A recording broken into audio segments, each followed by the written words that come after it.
broke the law. But is the law reasonable? And if the juror says, no, that law is not reasonable, throw it out. Throw it out. The juror simply votes not guilty. Even though it's obvious he's guilty for breaking the law, the juror's vote of not guilty because the law is unjust is all that's necessary. And jurors only knew that. Yeah, exactly. You guys sell these here, and this is just a great book. Yeah, like $1 or something. You know, give one to everybody you know. I really think people would, they call them, they order some tapes from me. They really need to, order 3 or 4 of these because you need to get them out and give them to your children and things like that. And it's an awesome book. These have been given out all over Santa Rosa County, which is the next county over from us. Mm-hmm. And their court system is really having a good time because of this, because the jurors know their rights. Having an informed jury is just really helpful. So, okay, back to the McDonald's issue. I started McDonald's. I'm making a bunch of money. Things are going fine. But you own the real McDonald's. That's right. You are Mr. What's his name? Kroc? Mr. Ray Kroc. Mr. Ray Kroc. Okay. So you come to me and say, hey, Kent Hovind, sorry, you can't use my name anymore. That's right. Now you've got problems. Right. But until the real McDonald's Corporation showed up and is saying you can't use our name, you've been making a lot of money. Things have been working good for you. Sure. And that's a scenario that's been going on right now. The government's using our name. That's right. And they're making all these laws and regulations for this guy. You got to pay all kinds of taxes. You got to get a license for a church. You got to get a license to blow your nose, and a license to have children, and a license to death. And the truth is, they can't make people have a license to have children, things like that. I hate to keep interrupting you here, but I want to understand this, okay? My son, when he got married, elected not to get a marriage license. Mm-hmm. You don't need state's permission to do something God said you can do. God ordains marriage, okay? That's right. And I get some Christians even today that still don't understand, that they think I'm some kind of radical. I guess it's because everybody's been doing this for so long. Yeah. And when somebody comes along and says, hey, I've got my freedom, they don't understand it. Or they resent it, or they're jealous of it, or something. Exactly. I don't know what it is. And now I have a lot of appreciation for the battle Christ was fighting with tradition.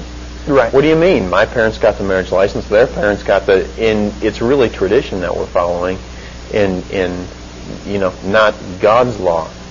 And marriage is a very interesting topic, and everyone's just so familiar with going ahead and getting that license. Let's just take that. Explain.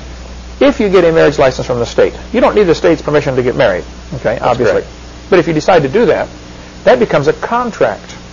That's right. Now, contractual law is very different than constitutional law. That's right. The Constitution gives us as people the right to make all the contracts we want. That's right. If I say, John, I'm going to pay you $1,000 an hour for the rest of my life, sign the contract.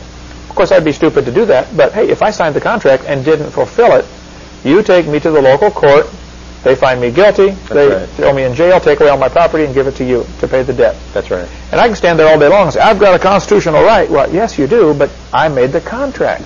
That's right. And that's where I was a fool. That's what Proverbs 6 warns us about. It's kind of interesting. You talk a lot about when people ask you, Ken, do you think we should be teaching creation in public schools? And I like the way you say, well, you're asking the wrong question. Let's talk about, should we have public schools first? Then that second question kind of takes care of itself. That's the real question. And what they're doing to us, they're giving us the same sucker punch. They're setting us up, doing this, and then they're about to pop punches over here. And this thing about same-sex marriage comes up. And the real issue isn't same-sex marriage, right? Let's talk about the real question is, can the state sanction and create a marriage? Any marriage? No. Same sex otherwise. Yeah. They can't. So once they've got the Christians to buy into this idea that it's the state that creates the marriage, that then, well, if they can create a marriage, now they can define the terms, whether it's male-male, female-female. Sure. And because we've already given them the right to make the decision. They don't have the right to make the decision. That's right. So and there's some other interesting things that happen. I know here in Florida there's language to this effect that says that the fruits of the marriage shall be deemed wards of the state. Okay? So if you produce children. You produce children, all right? Now, if they are wards of the state, and they say, don't spank the state's children, it's a simple matter of contract. Don't spank.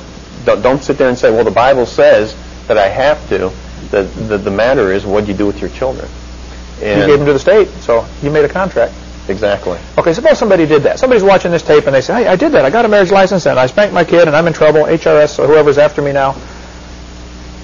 Are we getting ahead of ourselves? How to get out of that? How to undo the damage by making that contract? Or you want to cover that later, or is this a good time? I think, I had somebody call me about that last week. Okay. And their idea was, well, should we go and get a divorce now? Well, no, don't further validate the thing by getting a divorce. Because what are you saying? You're sitting there saying, well, we recognize that we had one of these marriages. Now we're trying to go and seek further remedy from somebody that created damage already? Right. I think the truth of the matter is was there ever a bona fide contract where all the terms and conditions were held on the table? And so I don't recommend doing things like trying to get a divorce and all this stuff. Can you fill out papers, take them to the courthouse, have them file stamped?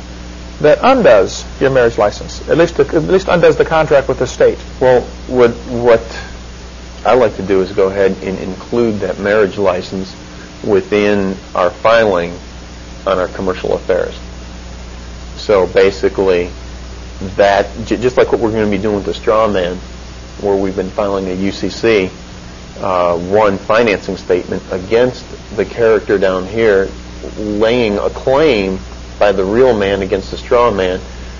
Every one of these quasi-contracts is going to be named within that UCC filing. Okay, so they made 6, 8, 10, 20 contracts. Each of these contracts, marriage license, Social Security number, driver's license, whatever, you lay claim to those. Right. So then it doesn't matter. So now if the state says you can't spank your children, you say, excuse me, I own this contract. You don't own this contract anymore. That's right. So that's really the proper way to get out of this, isn't it? It totally flips everything. Okay. And does that work? I mean, in reality?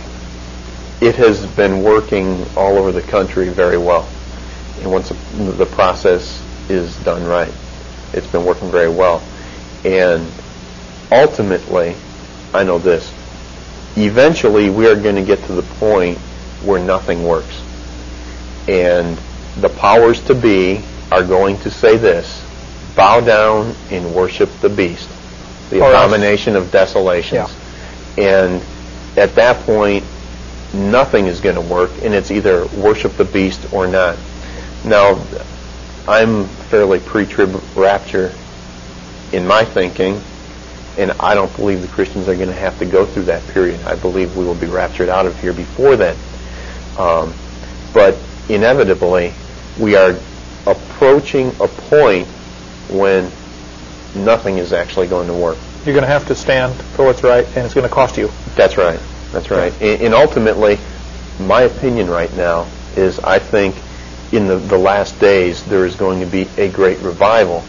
But if you look at all the great revivals, and if you look at when the gospel of Christ was spreading, it was over the backs and deaths of the martyrs. And I think, it kind of reminds me of the story of the two comrades standing on the corner. And the one guy said to his fellow comrade, "Comrade, if you had 2 houses, would you give me one?" "Yes, comrade, I'm a good Communist Party member. If I had 2 houses, I would give you one." "Comrade, if you had 2 cars, would you give me one?" "Yes, comrade, I'm a good communist. If I had 2 cars, I would give you one." Okay.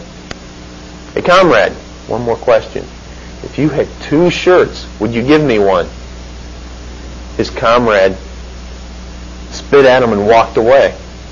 "Well, why? What happened?" "I have 2 shirts." Right. And it's kind of the same thing in this country. For years, Christians have been saying, "Yes, I will die for Christ." But then they get ashamed to go to a restaurant and bow their head and let everybody see that they're praying. The guys at work, they're going to ridicule me. So God, so far, has not been asking us to die for Him. He's been asking us to live for Him. And we're not even doing that. And if we're ashamed to live for Him, yeah. and like Romans 2:12 says, to